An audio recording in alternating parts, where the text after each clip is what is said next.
Welcome, everybody, to the show, which exists, at least technically, which is ironic because tech problems are the reason that I am in my home right now. But what we do have going for you is an emergency break glass when needed. Francesca Fiorentini, host of the I'm Situation here. Room. Thank you for being here. Thank you. I don't know if I'm supposed to be on camera at this very moment, but I'm glad I am here. I'm also in my home. Never fear, John. It's real easy. You just get up from your bed, go to the bathroom for a little bit, then go to the studio. It just, it flows. It flows. Don't be afraid. What, the show or what happens in the bathroom flows? I'm not entirely sure. Definitely both of those things flow, but it's so good to be here with you on a Thursday. I'm glad we can make this up. I was teasing this yesterday on the Twitchuation Room, so I was like, I'll be there. Nice, awesome. Well, I'm glad that you're here. And look, everybody, we've got a full show for you, but I'm going to need you to be understanding. Tech problems are significant. You might think, well, what's the difference about the tech problems now? You're not at the studio, you're at home. Yes, but so much of what's done flows through computers at the studio that even if I'm not here, everybody's that's behind the scenes working on this goes through that. So we don't know exactly what might happen in terms of elements and everything like that, but we're going to try to give you the best show that we can. Please be understanding or leave. You could just not be understanding and leave if you want. That's fine too. I'm perfectly happy with that. Anyway, Mercury is in retrograde. All right. Give everyone a break. Our communications are down. Things are going to go awry because the queen is sick. It's chaos. Is sick. It is chaos. Yes. It's also, by the way, the birthday of one Bernald Sanders. So, Bernie, happy birthday. Yay. That's our king. Yeah. He seems like the sort of guy who's probably not going to make a big deal out of it, if I had to guess. No, I don't know about he is an unhappy, like, I don't mean this disrespectfully, but like, when you put a party hat on a chimp, like that's what he...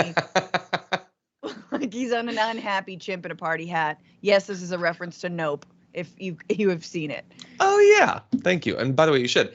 Yeah, I love Bernie Sanders, unhappy chimp in a party hat.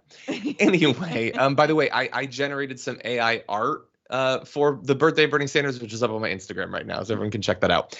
Anyway, we do have a lot to talk about, including an interesting wild card update on the Mar-a-Lago government documents thing.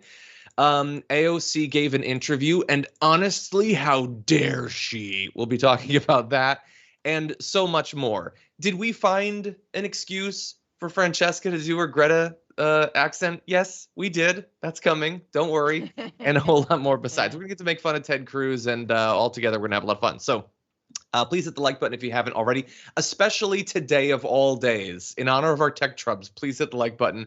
Share the stream, blah, blah, blah. If you want to send us any comments, tweets, super chats, and all that, we'll respond as we go. But with all that said, Francesca, are you ready to start the show?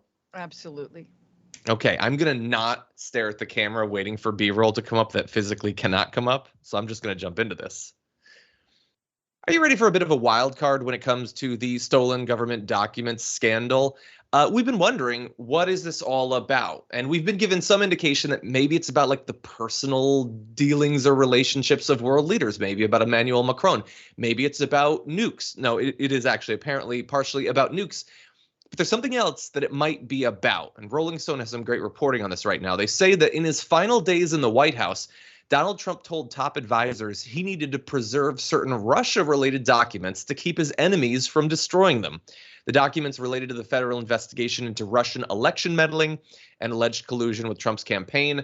At the end of his presidency, Trump and his team pushed to declassify these so-called Russiagate documents, believing they would expose a deep state plot against him. And that, has all worked out really well for them, as every step along the way this entire conspiratorial thing has.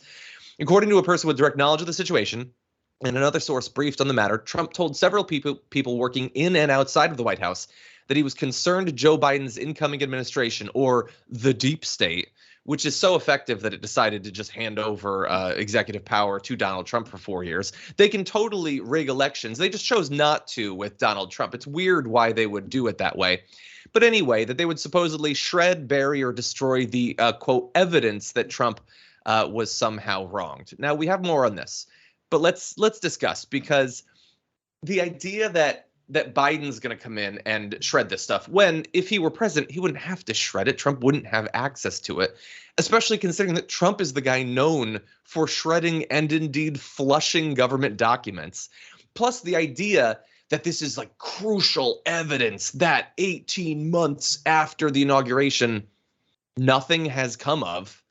The whole thing seems a little bit ridiculous, but at its base level, Francesca, the idea that some of the hundreds of documents that he stole could have to do with Russia or the investigation or something like that, I find that pretty plausible. But what do you think?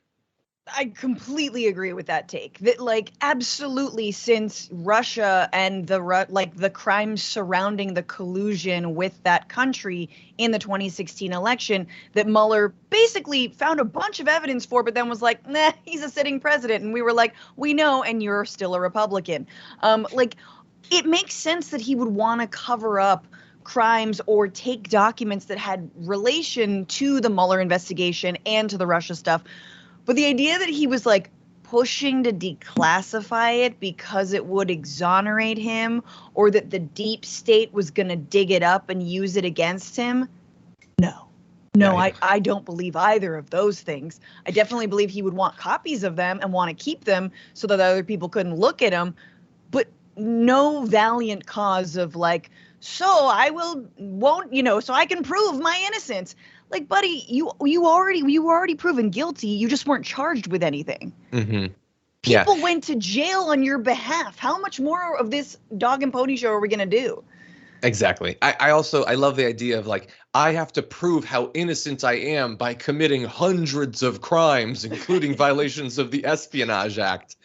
That's ironic. But anyway, here's one of the wild wrinkles of this. Donald Trump kind of along the way indicated to us that there might be something to this. About 7 days ago, one week ago, Donald Trump truthed, I think they thought it was something to do with the Russia hoax.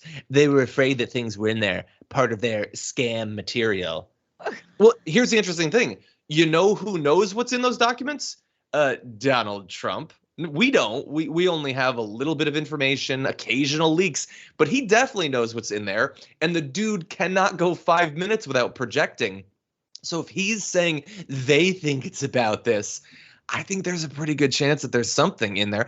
I mean, in all likelihood, of all of the potential things that the documents could include that might be damaging or sensitive, having to do with national security, those sorts of things, this is honestly the stuff that maybe we should be least worried about, because I have a feeling that if he thinks it's proof of a deep state plot, it is probably a massive documented nothing burger. I'm more worried about the stuff about world leaders and nuclear readiness and all that. If he has something about Hillary Clinton or dossiers or something, I really don't care. But what do you think? I care because hashtag the P-tape is real. Show us the diapers, show us the P-tape, and then immediately pour bleach in our eyes. So I think it's whatever. Look, whatever Trump is seeking to cover up is absolutely of interest. It's of interest on an entertainment level, and it's an interest on a level of future of democracy, right? And we're going to talk later on in the show about the actual consequences of any of this. But if nothing else, we should truly understand all these crimes. And the man is under investigation for how many, 4 different cases at this point, and they are ongoing. But I love the idea that I broke into the teacher's filing cabinet to steal my grades because they were too good. I was afraid she was going to destroy them. Yeah. Scam material Teachers be like that. SATs. Yeah. So maybe it is. Former DNI John Ratcliffe told CBS just a few days before the Donald Trump comment, it wouldn't surprise me if there were records related to Russia there. So look, again, we're sort of left in a very similar position as we have been at every step along the way. We are waiting to find out more. That's what we want. And the issue with the special master, one of the worst parts about that, other than seeming to indicate that the judicial branch of government is going to protect Donald Trump from consequences, is that it might slow this down, that we might not know for literally months. And some reports are saying it could slow it down by years, which seems maddening. They have the documents. What's in them? it might significantly slow down when we actually find out about this. And I, for one, would love some answers. No, and I mean, we've come back to the main point, which is, look, people who stormed the Capitol, the low-level lackeys, have all been charged. Some of them are serving like extensive prison sentences, but it's the officials, it's the people who paved the way, the dark money, the people who bought buses on behalf of insurrectionists, and then the mob boss who led the entire thing, who would still be allowed to campaign for president from a jail cell. That's right, everybody. Oh. We're about to talk about it. Okay. Don't worry. In fact, I'm realizing two things. One has to do with the fact that I should have taken the collar off of my dog if he's going to be under the desk while I broadcast, because he's a scratchy fellow. And two is that we should transition to our next section, which starts this way.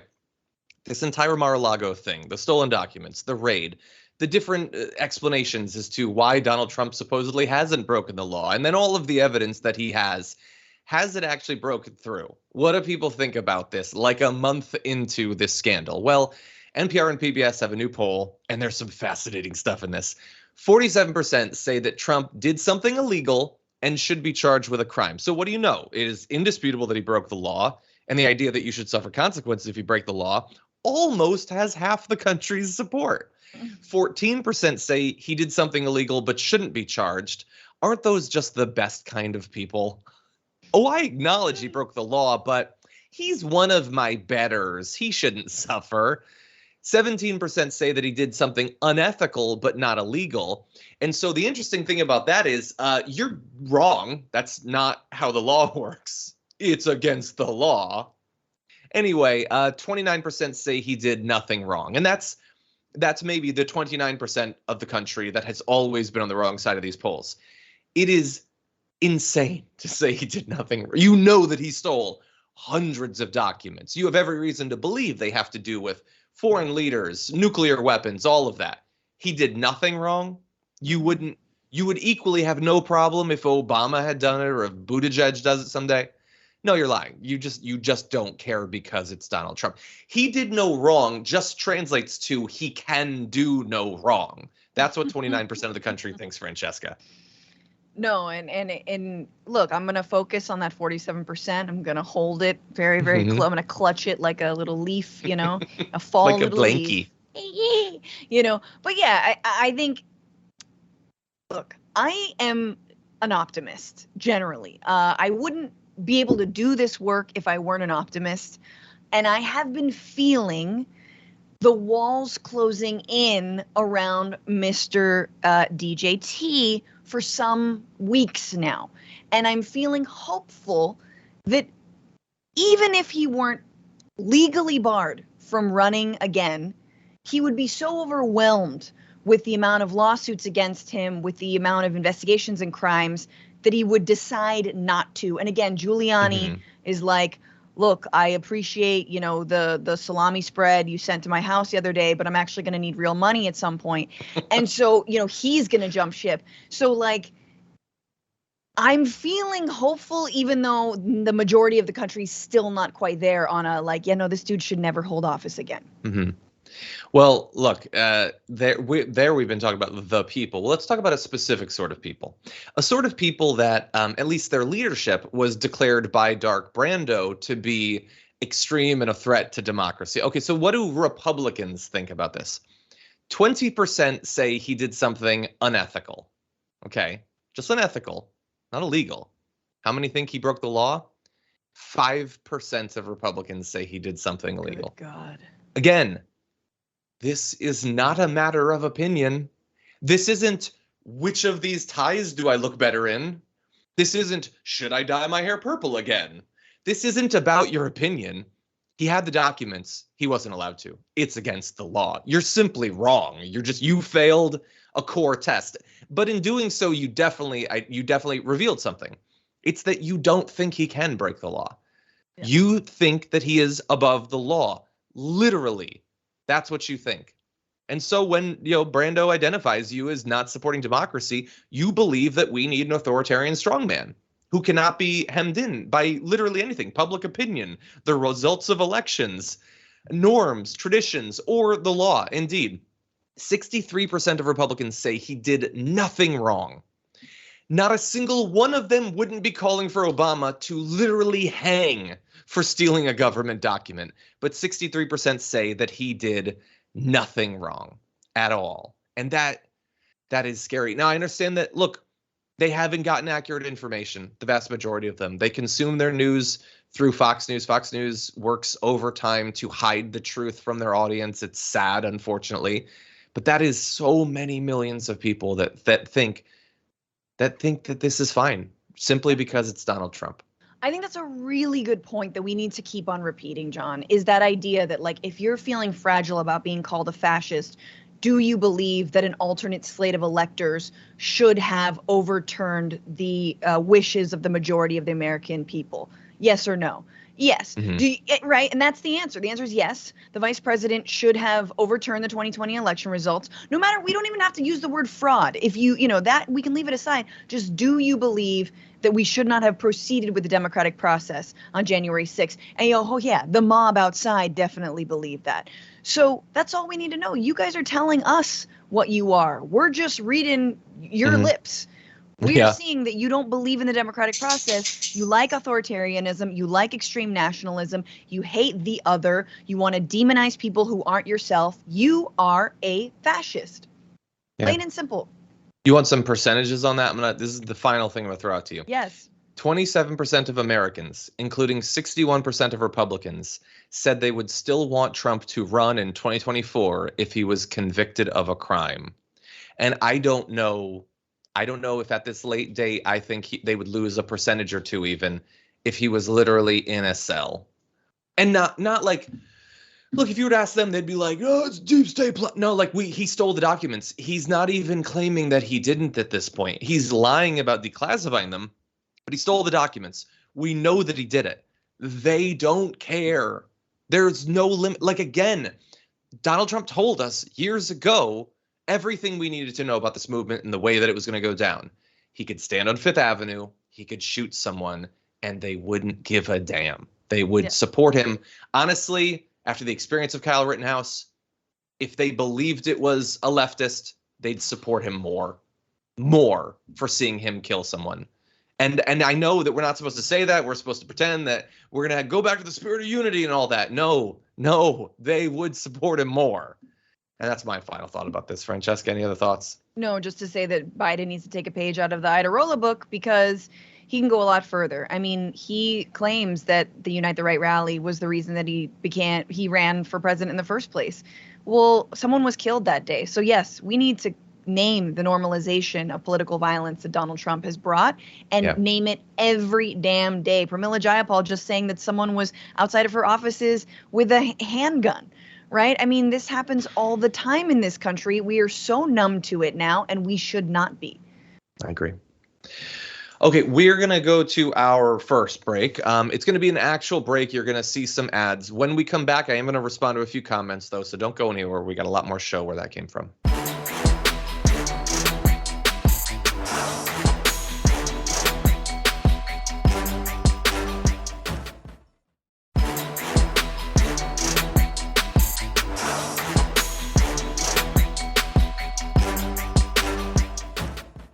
Let's jump back into some new. Oh my God, it's 10:31 already. Jeez. Okay, and we got so much good stuff to talk about. Okay, let's jump into this. GQ just conducted an interview with Alexandria Ocasio-Cortez that is generating a lot of attention, and there's good reasons that it should, and also, as we'll show you in a bit, some really bad reasons that it should. But I want to focus on when she is asked about potentially running for president, which you are going to ask in a high-profile interview like this. She's a very high-profile politician, young, represents like the younger generations of the Democratic Party. But she kind of throws a little bit of cold water on it, and she gets, I think, very honest and very real, saying sometimes little girls will say, oh, I want you to be president, or things like that. She told me, Wesley Lowery, when I asked about whether she believed that she or someone like her could ever lead the country, quote, it's very difficult for me to talk about because it provokes a lot of inner conflict, in that I never want to tell a little girl what she can't do. And I don't want to tell young people what is not possible. I've never been in the business of doing that. But at the same time, I hold two contradictory things in my mind. One is just the relentless belief that anything is possible.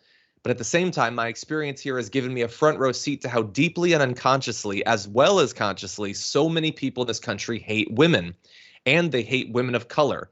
People ask me questions about the future, and realistically, I can't even tell you if I'm going to be alive in September.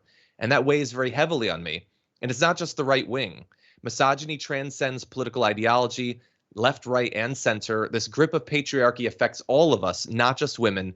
Men, as I mentioned before, but also ideologically, there's an extraordinary lack of self-awareness in so many places. And so these are two very conflicting things. I admit to sometimes believing that I live in a country that would never let that happen. And I think that all of that makes sense. I understand the right is going to attack her, saying that she is making herself out to be a victim here. First of all, that's fresh coming from them. The grievance, white identity politics they peddle literally every day. But I think that, yeah, she is probably worried about whether she will live. I mean, she had to cower in her office, afraid that a mob wanted to kill her. And by the way, we're supposed to just, move on from that or whatever. I will remind you, if they had found her, they definitely would have, at the very least, severely assaulted her, if not far, far worse. If you don't believe that, then honestly check out of American politics because you have not been paying attention.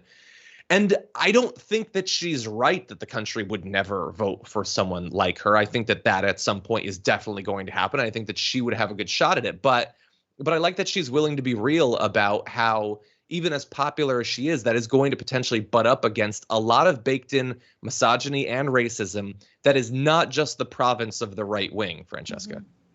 No, and I think the most poignant part about that interview is when she talks about the Democratic Party not supporting her as a freshman incoming congresswoman who was a progressive and who took out an incumbent centrist, and how little support there's been for her and how they didn't take her seriously until she was reelected. And so, and that, there's two times that I've really I wanted to hold her heart and mind at the same time. And that's when she gave an interview to the New York Times about just how much hate people for example, the next in line to be speaker, Hakeem Jeffries, has railed against her basically. And then this time when tear comes to her eye and she says, honestly, I don't know if the country would ever support me, but specifically, I don't even know if the Democratic Party would support me. And of course, it's because she's a woman. And of course, it's because she's a woman of color. But it is also because she is a progressive. And so where the centrist Democrats can usually hold their own, usually, not always, is against the far right attacks on, a misogynistic level or on a racist level from the right. But where they never support women of color in the Democratic Party is when those women of color are challenging the status quo like AOC has. That's when they're on their own. And so there is something to be said about that phrase. I don't know if we deserve AOC. And my heart breaks a little bit when I come to that realization. And I have come to that realization with Bernie a couple times, right? Obviously, being thwarted at every point in turn. But man, are we a good enough country to deserve these amazing people? Yeah. Yeah. And look, I hope that we have far better leftists at some point. I don't know. I hope that we have an abundance of riches when it comes to that. But yeah, she is going to be attacked, as we will get to, for saying that women get viciously attacked, that women of color get viciously attacked, that especially leftist women of color get viciously attacked. That is simply true. They're going to demonstrate it in how they attack her. They hate her specifically because she actually listens to and reflects younger voters. Yeah. She does not simply dismiss their concerns. And the right, they care about what younger voters believe, insofar as they will tell them you should focus to the exclusion of everything else, everything economic, on despising trans people. That's what you should center your politics on. There's no organic anti-trans movement amongst young conservatives. They are trying to get them to hate things like CRT, the trans community, those sorts of things. AOC doesn't do that. AOC protested her first day in DC because young voters do actually care about climate change. She has helped to change a country's view of what's possible when it comes to climate change. Would we have had the legislation that we did this year if not for not just AOC, but that entire movement? I think we might have had something, maybe, but probably not what we got. And that is why they hate her. They'll say it's because she makes herself a victim or she's too much of a celebrity or whatever. First of all, they voted for a reality TV guy. So spare me the anti-celebrity BS. But no, they don't like her because she actually reflects something that is big and growing.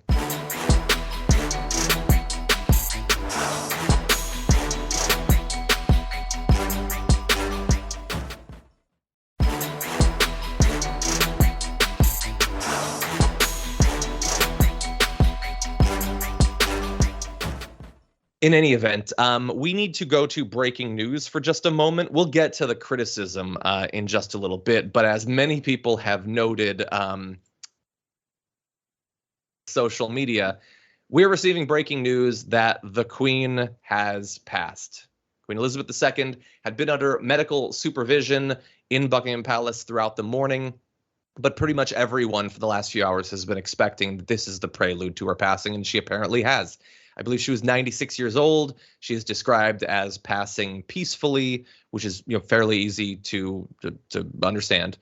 And there has already been, Francesca, throughout the morning, a great deal of conversation, as there always is when it's a high-profile individual like this. A lot of, I think, sort of understandable criticism of the Queen individually or the monarchy more generally. But we do also have to also understand that, especially there, but even here in the US, there are many people who really, really care about the monarchy and the history of it and have experienced possibly decades with this particular queen. So, regardless of what any of us individually might think, let's understand that there are people for whom this is a very sad day, including, of course, her family. Absolutely. And it's interesting. We're here talking about whether a woman would be elected leader of the United States of America, and then over, yes, she inherited the role, but the Queen, 70 years on the throne, that ain't easy. And I, as much as I despise the colonial impact of the British royal crown around the world, and I think it's a vestige of the past, and my God, I do think it should not exist anymore. There is you gotta tip your hat, you gotta honor someone who held down that throne through an incredible amount of change, tumult, some Thatcher wars in there. And also, the show The Crown is really wonderful, and I wouldn't care as much about the Queen had I didn't watch that and seen that she could be, both a terrible person, a cold, stone-hearted person, but also maybe had a harder role than maybe we give her credit for. So, yeah, that's the demonstration of the power of art that it can make us understand these sorts of things that we don't necessarily follow every day. Really fast. Netflix. Exactly. Thank you, Netflix, for making me appreciate the monarchy. I want to acknowledge a few facts about Queen Elizabeth. As you said, 7-decade rule over the UK. She marked her Platinum Jubilee, the first. She's the longest serving monarch, which is amazing. Apparently, Prince Charles will become king, so we'll have the king. Long live the king, I guess. 15 UK prime ministers, including Liz Truss, who it was one of the Queen's last duties was to appoint her prime minister, served while she was queen. 15 leaders, some of them for a good number of years. I mean, that is amazing. She was, I guess I was going to say coronated in 1953. Jesus, that is amazing. And, it's not up to me. Clearly, it's not up to any American. It does seem weird to still have it. I kind of feel like she got to 70 years.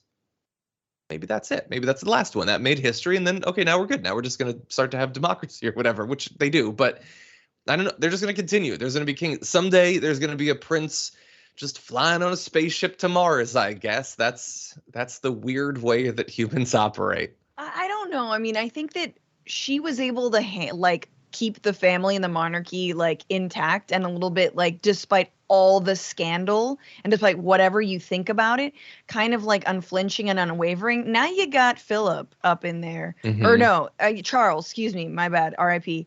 You got Prince Charles up in there with Camilla, scandal central, #1, obviously. Mhm. Coulda, shoulda, woulda been Princess Diana. But of course, anyway, blah, blah, blah. The family schemed against Camilla. And what I'm saying is this. I think it only goes south from here for the monarchy. I think Queen Elizabeth II was the last person kind of holding the respectability, if you ever had any, Mhm. last one to hold it together. And now we've got Charles. And Yeah. can we just skip Charles and just make Meghan queen? Honestly, happen? I want it just because I want to see the breakdown that Piers Morgan would have. Can we That's do the just only like a reason I want it. screamometer? Like do it the way, or like a text vote the way they do in American Idol? Is that possible? Like the entire world would simultaneously hear a shriek. Anyway, with that said, we do need to take a break. We come back, we're going to get to that criticism of AOC's interview and more after this.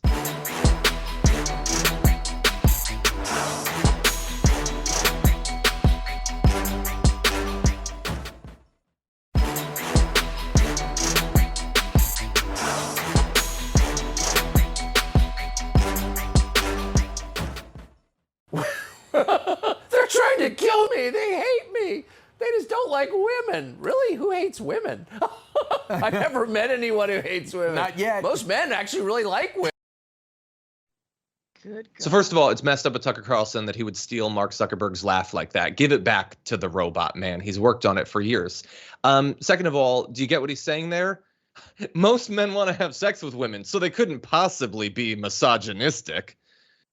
So AOC talks very frankly in her GQ interview about her fear of being assassinated in a country where political violence is now a weekly thing that we have to grapple with. She talks about the people who were hunting for her in the Capitol on January 6th. She talks about the sexual assault that she has already survived. And coming out of that interview, Tucker Carlson does his little hyena scream laugh and implies that misogyny does not exist. I don't mean like politically targeted at her. It just doesn't exist. And I don't know, I thought maybe there might be some women here who were watching this that can attest to whether it actually exists in practice or not. Hey, Francesca, you're a woman. Tucker Carlson just claimed that there's no such thing as misogyny. What do you think? God, I mean, their latent sexual angst for AOC, because she is someone who not only like speaks her mind, is incredibly cogent, is incredibly enigmatic, and is beautiful. It like their head implodes. They're like, oh, it's like the most conflicted hard-on they've ever had, and they have it every single day. Like, but misogyny. Like we were talking about the monarchy. Like it's just if anyone has like the laugh of an oligarch, it's Tucker effing Carlson. And every single day, his obsession with her only shows that, yes, misogyny and violence and weird sexual obsession go hand in hand all the time. Hey, just look at all the mass shooters at the far right, whether it's from the bogs of the internet or from the White House. Look at all the people they've inspired. What about the incels that went on killing sprees because, quote, women won't date them? Please. Multiple violent, multi-murder incel rampages. Doesn't exist. It doesn't exist. There's no such thing. And there wasn't, for instance, when Tucker Carlson called AOC not a woman of color, because that's up to him to decide. Or when he suggested that an Instagram live she was doing was an invitation to a booty call, which isn't just sexualizing AOC, it's encouraging right-wingers to send her sexual messages. That's fun. Oh, how about for the multiple years where he has insisted on referring to her as Sandy? Because close friends of hers apparently did for a brief period when she was in college. So why shouldn't a guy who is a political opponent of hers refer to her with a name that implies that she's just some random young girl that he is talking about? Look, he can't go 5 minutes without making misogynistic and indeed sexualizing comments about her. He is everyday proof of how insidious American misogyny is. But he does have more to say about her, and especially the topic of her potentially becoming president. Take a look at this. Look, she's very easy to make fun of, but I think the key thing to remember is this works. A. B, she means it. she's sincere in this. She's so wrapped up into her own narrative. She really believes she is a victim. And C, clearly she thinks she's going to be president. She has a sense of her own destiny. And I think it would be a huge mistake to underestimate someone like this. I think she's very talented. I obviously think she's ludicrous. We mock her mercilessly. It's well-deserved. She's an utter fraud. She's not a populist or a voice of the oppressed. Of course not. She's a tool of the people already in charge. But I also think she has a political future, and conservatives would be very unwise to dismiss her as just a fad. She's more than that. And I think, I think she is going to run for president, and I think at some point she has a pretty good shot of winning. So I wouldn't blow her off as a minor phenomenon. So yes, multi-millionaire, heir to a fortune, Tucker Carlson, whose entire point in life is radicalizing poor Republicans to maintain low tax rates, the economic dominance of the 1%, is worried that she is a tool of those who are already in charge. First of all, if she was, he'd be rooting for her. We already know that. No, should you take her seriously? Yes, I think even the right should. Should you maybe look into why she is popular? You could actually learn something were you to do that, but he's not interested in having right-wingers look at why she's a success, why she was able to get elected against one of the most powerful Democrats in the House at such a young age, why she has led a changing discussion on the government's obligation to do something about climate change. Look, there are other young people or relatively young people that have got elected on the right. How do they do it? Demonizing immigrants, demonizing the LGBTQ community. They're ideologues. That's what they are. She actually communicates values and policies, and he has to ignore that. He has to pretend that she's the same as a Lauren Boebert. But he is giving her credit, and honestly, as much as it is awful to be on the receiving end of the kind of misogyny and right-wing obsession that AOC has to deal with every single day, Tucker Carlson shows that he knows, and the rest of the right wing knows, that AOC is a pretty damn good figurehead for the Democratic Party if we could get our heads out of our asses, or they could get their heads out of their asses, right? That if they actually supported someone like AOC, put machinery behind someone like AOC, stood behind the values of the Green New Deal, truly, right? That if that were to happen, that they would actually be on their back feet. Now, of course, they'd be like socialist this, socialist that. And of course, the amount of centrist media that would, again, AOC's laying out the long road to create in order to even have those conditions. But it says something that they move off of Pelosi. It says something that it's so tired to make fun of Schumer. It says that they're actually scared of these kinds of people like AOC. Yeah. And who by the way, like, I'm just like gonna be honest with you, the difference between AOC and Bernie and like, I love Bernie to death, it's his birthday, but AOC does have an ability to reach people who are, let's say, not quite as progressive as she is, right? Because they want to like her. People are looking for some kind of leadership, and she's offering it, and they're like, okay, well, and they're willing. Again, most people are kind of like low information voters. They don't follow politics all the time. And AOC feels like someone who is genuine and authentic, and also in ways that Bernie hasn't been able to, quite reach out. Again, a little curmudgeonly. AOC they see as someone who actually does do that, is a little bit more easier to sort of follow, etc. Blah, blah, blah. I agree. So apologies. For some reason, it got super bright on my camera. It is exactly the same brightness in this room, so I don't understand what's going on there. But I do want to go to one more video, because Tucker Carlson started there by implying that misogyny does not exist. So we have to show you one more bit of this video. Well, I mean, the message is very common now, which is, I'm oppressed, I'm a victim, give me power. I mean, this is a means to power, of course, and that's why you see it everywhere. But at its core, it's a lie. I mean, I bet if you were to interview the women in her office and ask them, who treats you better, your boss, who's a woman, or the men you work for? I mean, and you see this in offices across the country. I mean, if you're really honest about it, hey, men hate women. Really, it's not male bosses who mistreat female employees. Like, let's stop lying about it. Everybody knows the truth. Women are much tougher on women than men are in the workplace. That's just true. I'm sorry. You're not allowed to say that. I don't care. That's real. And so the idea that she's like an advocate for women, really, in what way? It's absurd.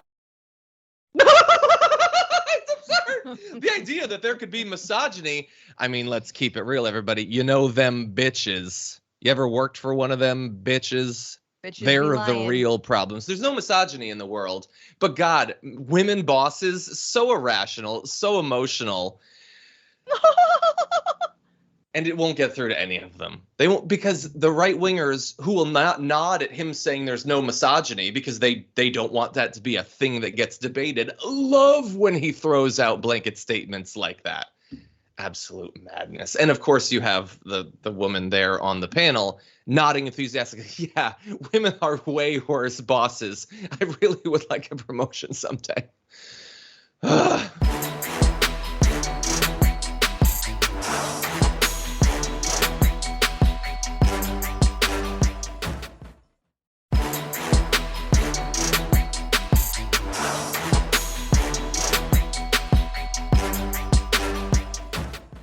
Step back. Take a step back. 16 days, election day. Stop hurting America!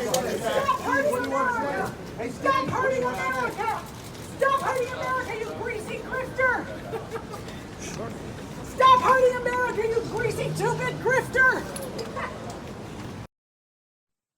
Yes. The greasy two-bit grifter you saw in that video was, of course, Steve Bannon. He was surrendering, which means that he didn't actually have them kill me first, which he said he would. They will have to kill me first. Or, oh, do I need to call an Uber because I really need to go surrender? And he did. He surrendered, as of course he was going to. This dude loves false bravado. Jesus. And I love that as he goes in to face his charges, he's identified for what he is. He is a grifter through and through, in every sense of the word, a massive scheming grifter. It's transparent. He's already suffered brief consequences for it. And it looks like he's probably going to suffer more. He's now charged with money laundering as well as conspiracy in connection with allegations that he defrauded donors to a group aimed at building a wall along the U.S.-Mexico border. 2 counts of money laundering in the 2nd degree, 1 count of conspiracy in the 4th degree. And in case you haven't listened to other videos about this, or you don't understand why he's facing these charges, I cannot be clear enough. He and other people stole millions of dollars from some of the most devoted MAGA people to build a wall that they had no intention of building. They said, give us money, we'll build a wall. And they took the money and they bought jewelry and clothes and cars and yachts. And then after being caught and charged with that, he started doing a show, and MAGA people tuned in because there is no getting through to them that they're being enthusiastically scammed, willingly scammed by this guy over and over. He'll do a show from jail and they will send him money. Guarantee it, Francesca. Yeah, and I'm sure the woman screaming at him was a defrauded MAGA supporter, angry that she was lied to about the money going to actually build the wall. Oh, wait a minute. No, she definitely was not. But I just got to say, I have so much love for the people because I used to be one of them, living in New York, activists, kind of scrappy, made their sign. We're like, I think Steve Bannon's going to turn himself into, was it central booking there? You know, I don't know this woman, but I feel like I might know her. Like, and she waited there and she stood there. And yes, you got the sound, you got the tape. You greasy two-bit grifter, stop hurting America. Mwah. I love you, whoever and wherever you are. Thank you for saying what we all want to say. And yeah, there he is, just with just a smelly puppy dog, which is just that again, a smelly puppy dog, greater than Steve Bannon any day of the week. And none of it will actually matter to the movement. But again, he did this on behalf of Donald Trump all the time. Who are we doing this on behalf of? Donald effing Trump. Who gets away every single time? Donald effing Trump. He got away from the initial federal charges because of Donald Trump. But I think, look, he was basically using the MAGA movement. He was pretending to pursue a goal of Donald Trump to make himself rich.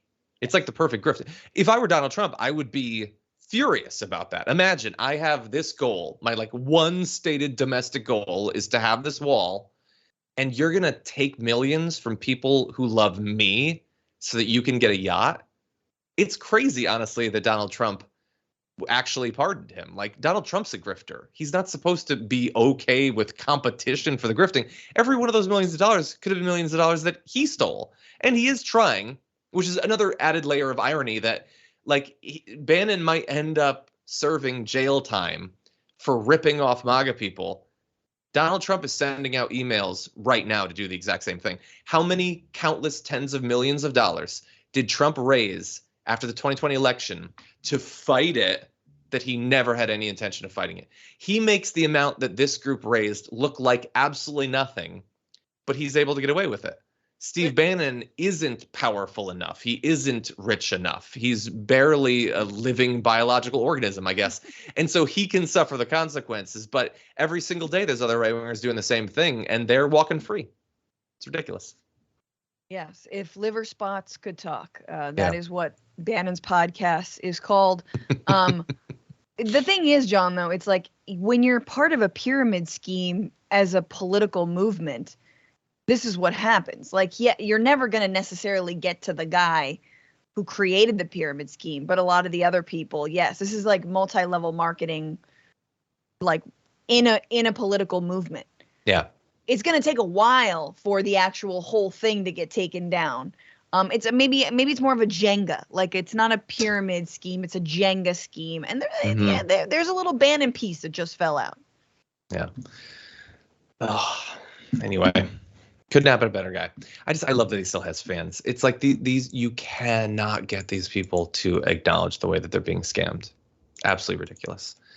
It's also good, by the way, to see, generally you think of, really handsome people get so many benefits in society. They get the benefit of the doubt. It's good to see someone super handsome actually suffering consequences.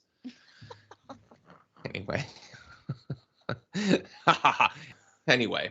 That is unfortunately all the time we have for this first hour. There is way more to talk about, though, so don't go anywhere. We're going to take a short break and come back with the aftermath after this.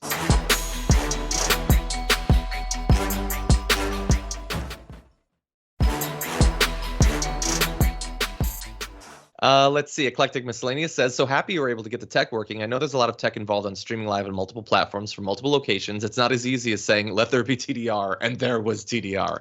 Exactly. And honestly, I can't even tell you all of the ways that it's more complicated because we have people who are experts on managing all that stuff. So I don't even have to know. Paul Glass of Shut Up Juice says, the Democratic Party won't even support Bernie, and he's an old white male, their favorite identity. It's about being progressive. AOC is just being a realist. And it is sad. Well, look, I think that's the main thing for the Democratic establishment to not support her. Yes. In terms of right wingers, I mean, I think there's racism and misogyny and a whole bunch of other things too. Prescott Small has been a member for 20 months. Says, "Woohoo! Damage report. Keep me informed daily. Looking forward to 13 more." Well, thank you. Thank you for being here. I liked Michael Vile's comment. Says, "Don't just hashtag vote blue. We got to hashtag vote dark blue." I could see that trending. I like it. Todd Roy asks, is that a map of Middle Earth behind you, John? I will say this, and here's what I'm curious about. This is not a map. This is not a map of Middle Earth. Can anyone in the chat, based on what you can see of this, and I understand we're broadcasting in 480p, can you identify what that's a map of?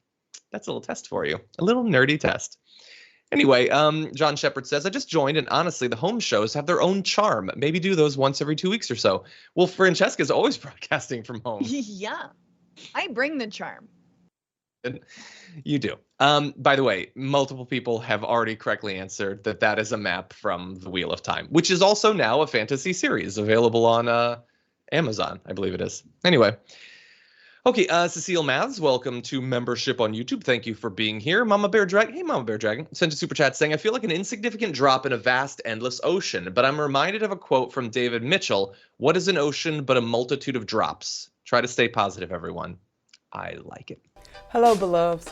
I have a big announcement. I'm launching a new daily 1-hour show with the Young Turks called Unbossed with Nina Turner, starting October 17th.